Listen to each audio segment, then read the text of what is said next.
49ers. Dillon Gabriel's fiance, Zoe Caswell, is catching a ton of heat after she appeared to take shots at starting quarterback Shedeur Sanders following the team's loss to the 49ers. In a recent TikTok video on Zoe's account, she captioned a video showing her outfit for the game, "Browns lost, what's new?" People were very quick to accuse her of doing this because Shedeur started and not Dillon, and comments like, "I don't remember these captions when your man was QB1," and "Love your content but very disappointed in the caption, need to support this team whether he's in or not." You won't believe this one. Browns fans might actually need a paper bag after hearing it. Just when it seemed like the chaos in Cleveland couldn't possibly get worse, the front office went and slammed the big red panic button. They straight up benched Dillon Gabriel for the entire 2025 season. No injury excuse, no slow fade, just sent him straight to the football shadow realm. What in the world went down behind those locked doors? Why now? Get ready, because this one's wild. The funniest part? Everyone's out here acting like this came out of nowhere. Like the Browns just woke up, slipped on a Gatorade bottle, hit their head on the playbook and said, "You know what? Let's just bench Dillon Gabriel for the rest of the season." No warning, no build-up, no subtle hints, just chaos exploding out of nowhere. But come on, the signs were right there for months. Those breadcrumbs were laid out plain as day, forming a whole trail that led straight to this moment, and now everyone's pretending they didn't see it coming. This whole mess didn't start on the field, not even close. It didn't come from bad practices or locker room tension.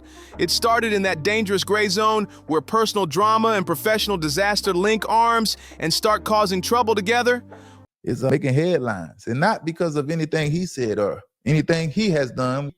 We perceive Dillon Gabriel as pretty much a quiet guy, and we know that he's dealing with a lot because this is the NFL, and it's a competitive and it's an unforgiving sport, baby, or job in this matter, in his situation.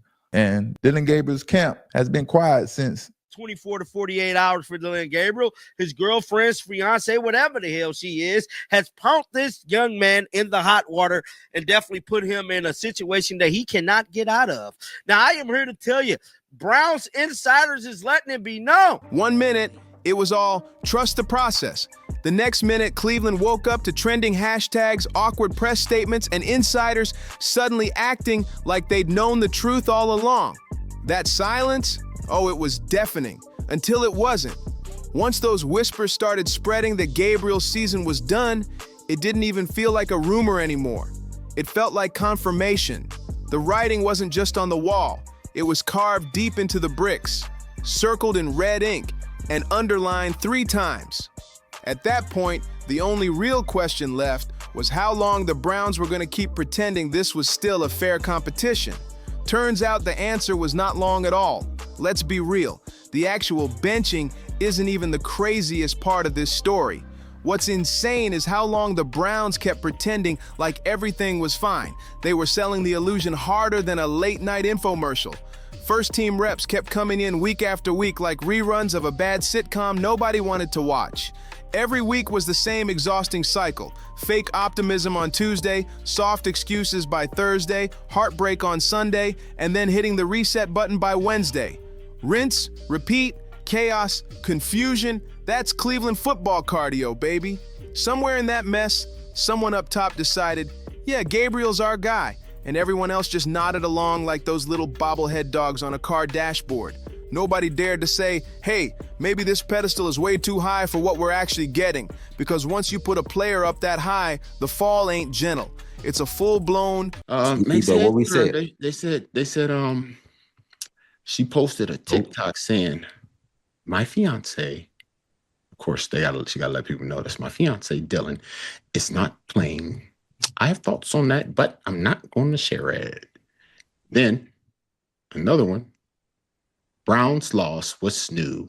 Yo, bro, how you feel about this? I'm dead, like, and then she got into a little disagreement, like dramatic face-first collapse that shakes the whole building, and the signs were screaming, not whispering, screaming. The reads were slow, the rhythm was off, and the confidence looked borrowed, not built. Every drive felt like the Browns were begging the football gods for mercy instead of earning it on the field. By midseason, even the football itself seemed to be saying, nah, I'm good, and refused to cooperate with their wishful thinking. That's when the whole mood around Gabriel shifted. It went from hopeful to defensive, And that's the real danger zone. When fans stop celebrating production and start defending effort, it means time's running out fast. Deep down, everyone felt it. The quarterback carousel was slowing down, the music getting softer, fewer chairs left. Somebody was about to get left standing when the music stopped, and then, boom, Shedeur Sanders happened. Not quietly, not gradually, not with some let's test it out nonsense. He stepped in like a lightning bolt and turned the whole situation into a high-speed contrast reel. Suddenly, the difference was impossible to ignore. All of a sudden, the offense looked like it had woken up from a bad dream. It finally remembered that football is supposed to have options. The ball started moving with purpose again. The pocket didn't feel like a collapsing trapdoor. We all knew, going way back to June, Dillon Gabriel was not the guy. Why was Dillon Gabriel getting them first team reps? Why was Dillon Gabriel being put on a pedestal that he could not live up to? Me personally, I feel like Kevin Stefanski hurt Dillon Gabriel more than helping Dillon Gabriel, because Dillon Gabriel looked like crap. I'm going to just keep it honest with you. Looked like doo-doo. Looked like doo-doo, and forced Dillon Gabriel being able to play another down in the NFL. And for once, the Browns' offense had a heartbeat. It wasn't perfect. It wasn't playoff ready, but it was alive. And in Cleveland, being alive counts as a miracle.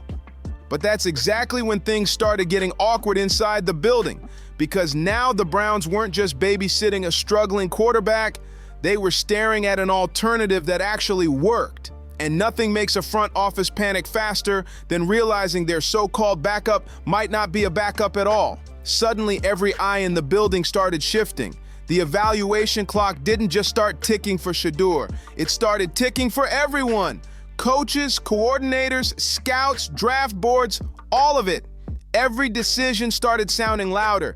Every mistake started feeling heavier.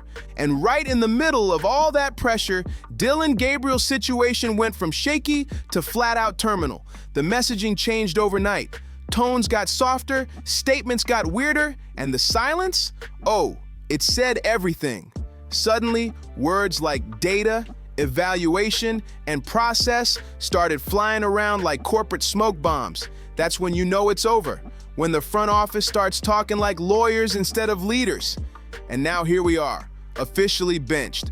Not a two-game breather. Immature, it's silly, it's short-sighted, it seems like you don't know what you're talking about. I'll give you the example. If Dillon Gabriel and Shedeur Sanders switch positions, and we saw Shedeur Sanders for 6-7 games, right?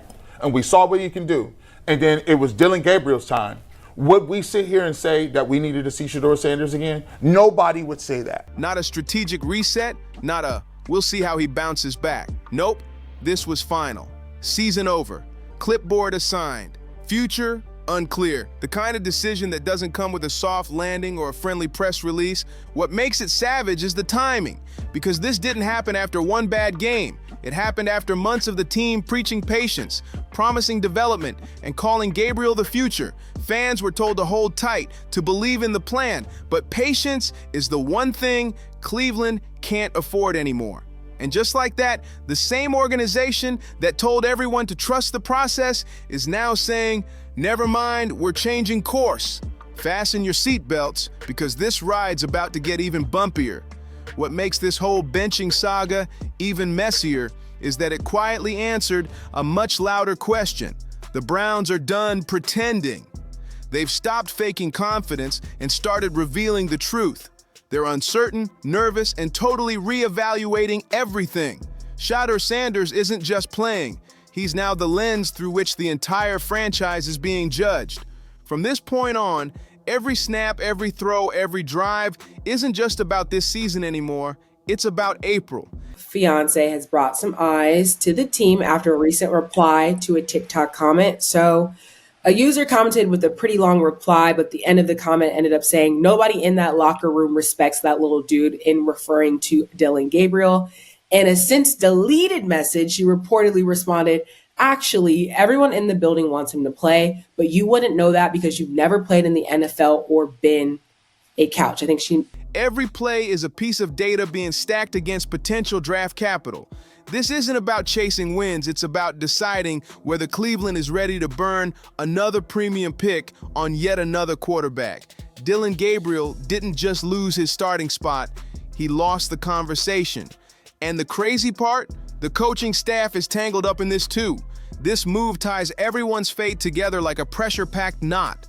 If Shedeur plays great, the system gets praised. If he struggles, the roster takes the blame. And if the offense keeps looking like a group project where no one's talking, guess who becomes the easiest scapegoat? The coach. And let's be real, Cleveland doesn't always do the big dramatic firings. Sometimes they just stop calling, stop replying, and let you fade out quietly. That's the Cleveland way. Meanwhile, Gabriel's future just got way more complicated. He's stuck in that brutal NFL limbo, too experienced to be treated like a fresh project. Because the Browns lost, and just because I don't think Shedeur played awesome, I would not go back to Dillon Gabriel by any means. Shedeur did nothing that makes me think we should go back and see what we need to see more from Dillon. Like, I don't think, just because I didn't think he played an A++ game, doesn't mean I'm pulling this. I think he deserves the rest of the season to show what he can do. The conversation about Dillon Gabriel going back in the game, or do we need to see more, is the most ridiculous. Too inconsistent to be a clear starter, too familiar to be exciting, and too risky to trust without slapping a discount tag on him. The best case scenario now? Maybe a solid backup spot somewhere that desperately needs insurance. Worst case, a suitcase, and a whole lot of uncertainty. But let's talk about the real elephant sprinting through this offense right now. Jerry Jeudy, the receiver who was supposed to be the heartbeat of this operation, has turned into a flickering warning light. When he's locked in, things flow beautifully. But when he's not, the entire offense chokes up like a car engine on its last fumes. It's brutal watching a quarterback get benched while his top receiver is fighting his own vanishing act. It turns every evaluation into a messy logic puzzle that no one in Cleveland seems able to solve. So here's the big question. Is the quarterback struggling because his receiver can't produce, or is the receiver struggling because his quarterback can't feed him the ball consistently? Cleveland's basically trying to solve the football version of which came first, the chicken or the interception. The tension on the sideline didn't help either. Kneecap Dillon Gabriel, because they really believed in him. Obviously, they took him in the third round, but then to take Shedeur in the fifth, it kneecapped Dillon Gabriel from the beginning. You saw it yesterday. He comes on the field for a play. What happens? He gets booed. To defend herself by saying it was a joke, but no one is seeming to buy it. But unfortunately, it doesn't end there, and another comment chain surfaced on her TikTok where she responded to comments saying that no one in the Browns building wants Dillon to play. She responded to the comments saying that everybody in the organization wants him to start over Shedeur and says that they haven't played in the NFL or coached, so how would they know? This is obviously a very odd comment coming from someone who is... When your quarterback and your number one receiver start flashing frustration for the cameras, the whole stadium feels that storm. And it's never just about that single moment. It's about everything bubbling underneath it. The bad timing, the trust gaps, the quiet resentment that builds up when drives stall and patience runs dry. That's when the outside noise gets deafening. Analysts start dissecting every glance and gesture. Former players pull out their hot takes, and everyone suddenly turns into an expert on locker room politics. And when a veteran finally steps in to call out a receiver for barking at his quarterback, that's not just about respect, that's about trying to protect the most delicate thing in football, offensive chemistry. Because once that trust cracks, even a little, everything starts to fall apart. Routes get slower, hesitation creeps in, and every play starts feeling like it carries the weight of the entire season. It's a wild contradiction. Be confident, but not too confident. Lead, but don't act like you know better. Win, but don't feel like a winner. Cleveland has practically turned mixed messaging into an art form. And through all that noise, you've got Gabriel's supporters saying he's showing real signs of being able to win in this league. Meanwhile, the critics are screaming that the environment around him is flat out toxic. A shaky offensive line, receivers that can't find rhythm, and a playbook that feels like it's being held together with duct tape and hope. How can you expect a young quarterback to rise when the entire kingdom around him is on fire? It's chaos disguised as development, and everyone's acting like they don't smell the smoke. And yet, That's exactly what Cleveland is about to do.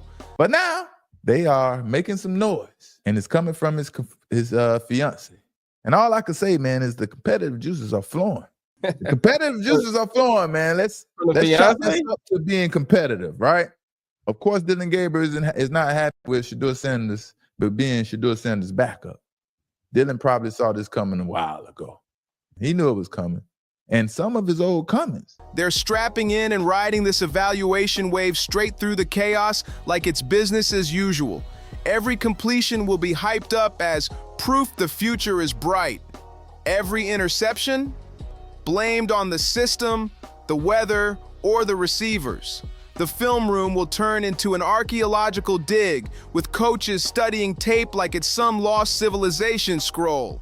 And when all the dust settles, some executive in a $3,000 suit will have to decide if what they saw was enough to shape the next 5 years of this franchise. The crazy part, they'll make that call while pretending Dillon Gabriel was never even part of the plan. Revisionist history moves fast in the NFL. 1 minute you're the future, the next you're just a forgotten footnote in someone else's new era. And what's wild is how calm the Browns suddenly sound about it all. No panic, no messy sound bites, just a cool robotic tone of we're evaluating. When a franchise gets that calm, it usually means the decision was made long before the public ever heard about it. The wheels stopped turning weeks ago. Now they're just announcing that the ride's officially over. Meanwhile, Shedeur Sanders is stepping into a car that may or may not even have an engine. Expectations are about to skyrocket overnight. Every win will be credited to his grit and leadership, and every loss will be dissected like a crime scene. Every throw, every snap, it's all a referendum now. That's the invisible tax of becoming the guy in the middle of the season. But make no mistake, hovering above all this drama is April's real prize, the NFL Draft. That's the true deadline. Everything between now and then is just one long live experiment. The Browns are running a public trial. Shedeur is the exhibit, Gabriel's the discarded control group. The front office will watch, tally, argue, and eventually spend millions based on a mountain of chaotic data that barely tells the whole story. And you can feel it. The coaching staff knows what's up. You can hear it in their careful answers, their nervous smiles, their over-polished quotes. Stability is being quietly auditioned, while accountability is being politely demanded from behind closed doors. Every press conference now has two audiences, the locker room and the ownership suite. And speaking of ownership, Cleveland has a reputation. They don't do dramatic firings or explosive endings. They do quiet goodbyes, the kind that hit harder because nobody sees them coming.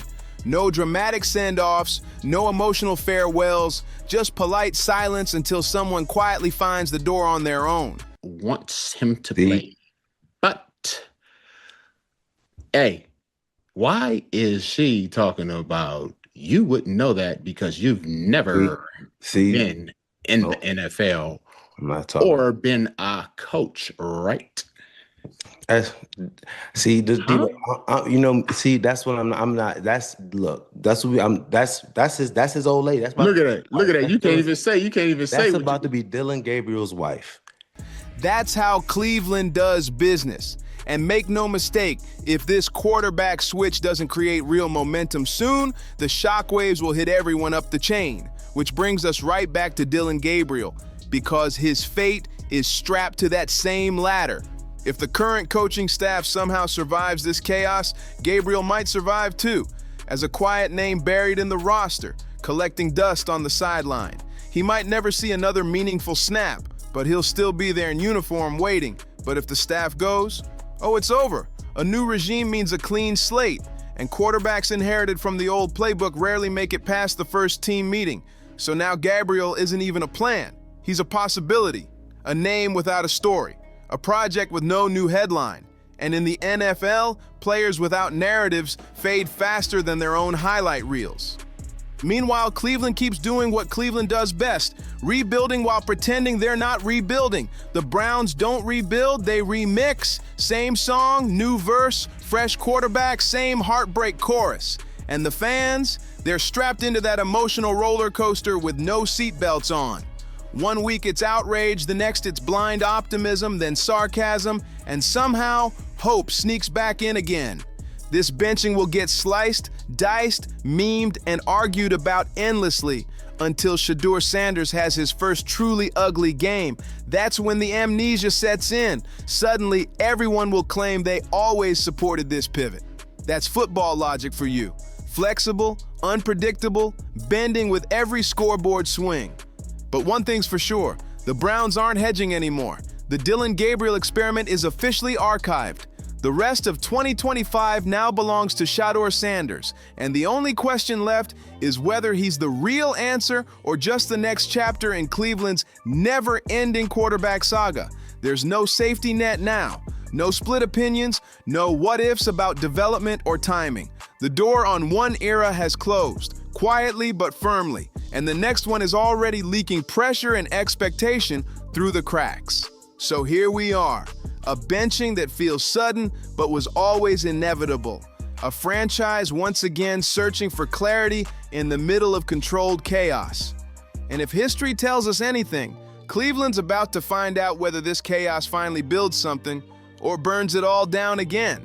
A quarterback watching his shot at glory fade into a forgotten name on a depth chart. That's the brutal reality right now. One man's chance dissolves while another steps into the burning spotlight of an entire franchise's future. Cleveland didn't just make a football move, they made a timeline decision. A choice that rewired the direction of the whole organization in one bold, risky move. Now all that's left is to see how fast that timeline moves. Will it speed toward real stability or crash headfirst into the same old wall of chaos and unanswered questions? Because in this city, nothing stays calm for long. The next twist is already loading, and Cleveland's story never stops spinning. If you enjoyed this breakdown, make sure to like, subscribe, and share. And I'll see you on the next one.